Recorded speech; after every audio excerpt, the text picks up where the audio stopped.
Hi കൂട്ടുകാരെ, ഞാൻ രോഹിത Ramesh. CUSJUP school പ്രസ്ഥാനത്തിലെ 7ാം class വിദ്യാർത്ഥിനിയാണ്. കൊച്ചേട്ടന്റെ കത്ത്. ടീച്ചറിനോടടുക്കാം അമ്മയോളം. പ്രിയ DCL കൂട്ടുകാരെ, മനസ്സ് നിറയെ മറ്റുള്ളവർക്കായി പകർന്നു നൽകാൻ സ്നേഹം മാത്രം നിറച്ച് യാത്ര തുടങ്ങിയായിരുന്നു സിസ്റ്റർ KSD എന്ന അധ്യാപികയായി വിരമിച്ച സന്യാസി. എന്നാൽ ഡ്രൈവർ സ്വിച്ചിട്ട് അടയ്ക്കേണ്ട ബസിന്റെ ഓട്ടോമാറ്റിക് വാതിൽ അടയ്ക്കാതെ വേഗത്തിൽ മുന്നോട്ടു പോയ ബസിൽ നിന്ന് സിസ്റ്റർ റോഡിലേക്ക് തെറിച്ചു വീണു. ഗുരുതര പരിക്കുകളെ അതിജീവിക്കാനാകാതെ നമ്മോട് വിട പറഞ്ഞു. കോതമംഗലം കോഴിപ്പള്ളിയിൽ വെച്ചുണ്ടായ അപകടത്തിലാണ് ഇക്കഴിഞ്ഞ വർഷം ഊന്നുകൽ ലിറ്റിൽ ഫ്ലവർ ഹൈസ്കൂളിൽ നിന്ന് വിരമിച്ച് നിരവധി മേഖലകളിൽ സജീവ ശുശ്രൂഷ ചെയ്തു വന്ന നല്ല അധ്യാപികയായ സിസ്റ്ററിന് ഇന്നലെ ജൂലൈ 1, 2026 ജീവൻ നഷ്ടമായത്. കാഞ്ഞിരപ്പള്ളി സെന്റ് മേരീസ് ഗേൾസ് ഹൈസ്കൂളിലെ അധ്യാപിക സമൂഹത്തിന്റെ പ്രസരിപ്പായിരുന്നു.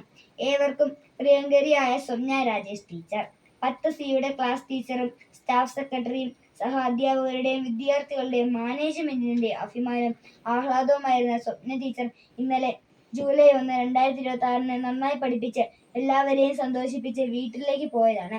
പതിവ് പോലെ ഇന്ന് രാവിലെ സ്കൂളിൽ എത്താമെന്ന പ്രതീക്ഷയിലാണ് പ്രിയ ടീച്ചർ പോയത്. എന്നാൽ വീട്ടിൽ വെച്ച് പെട്ടെന്ന് ഹൃദയാഘാതം ഉണ്ടാവുകയും ജീവൻ നഷ്ടപ്പെടുകയുമാണ് ഉണ്ടായത്. പ്രിയ കൂട്ടുകാരെ, 2 ഗുരുശ്രേഷ്ഠർ അപ്രതീക്ഷിതമായി വിദ്യാർത്ഥി ലോകത്തോട് വിട പറഞ്ഞു. ഹെഡ്ലൈറ്റ് സിസ്റ്ററിന്റെയും സ്വപ്ന ടീച്ചറിന്റെയും വിദ്യാർത്ഥികൾ മൃതദേഹ പേടകങ്ങൾക്കരികിലൂടെ വിങ്ങിക്കരിഞ്ഞ് നീങ്ങുന്നത് കണ്ടു. വിദ്യാഭ്യാസ കാലത്തിന്റെ ഏറ്റവും വലിയ സൗഭാഗ്യം എന്താണ്? ഫുൾ A+ വാങ്ങുന്നതോ കലാതിലകമോ പ്രതിഭയോ ആകുന്നതോ ആണോ? സമ്മാനങ്ങൾ ഒന്നും കിട്ടുന്നില്ലെങ്കിലും താൻ ബഹുമാനിക്കുന്ന അധ്യാപകരുടെ പ്രീതിയിലും വാത്സല്യത്തിലും തന്നോടൊപ്പമുണ്ട് എന്ന ഓരോ വിദ്യാർത്ഥിയുടെ ആത്മവിശ്വാസവും ഉള്ളിലെ അഭിമാനവുമല്ലേ ഏറ്റവും വലിയ സൗഭാഗ്യം? തീർച്ചയായും അതെ. അതിന് ആത്മാർത്ഥതയും സത്യസന്ധതയും ഉണ്ടായാൽ മതി. അധ്യാപകരോട് എത്രമാത്രം അടുപ്പമാകാം? അമ്മയോളം, അച്ഛനോളം എന്നേ ഉത്തരമുണ്ട്. നമ്മുടെ ഭാരതീയ ദർശനത്തിൽ മാതാവും പിതാവും ഗുരുവും ദേവതുല്യരാണ്. ഗുരുദേവോ ഭവ എന്നുതന്നെയാണ് നമ്മുടെ പ്രമാണം. ദേവതുല്യരാണ് ഗുരുസ്ഥാനം. ഗുരുത്വം എന്ന മഹാകൃപ വിദ്യാർത്ഥിയിലേക്ക് വർഷിക്കാൻ ഉള്ളിൽ വെളിച്ചമുള്ള ഗുരുവിന് മാത്രമേ കഴിയൂ.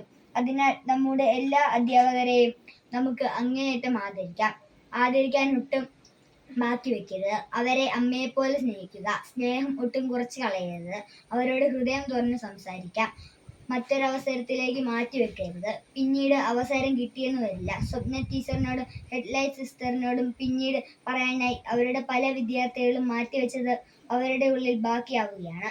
നമുക്ക് ഇന്നുതന്നെ സ്നേഹാദരവോടുകൂടെ പുഞ്ചിരി മഞ്ചിരികളുമായി നമ്മുടെ അധ്യാപകരുടെ മനസ്സിൽ ശിക്ഷാവസന്തം തീർക്കാം. അമ്മയോളം അടുക്കാം. അനുഗ്രഹീതരാകാം. ആശംസകളോടെ സ്വന്തം കൊച്ചേട്ടൻ. Thank you.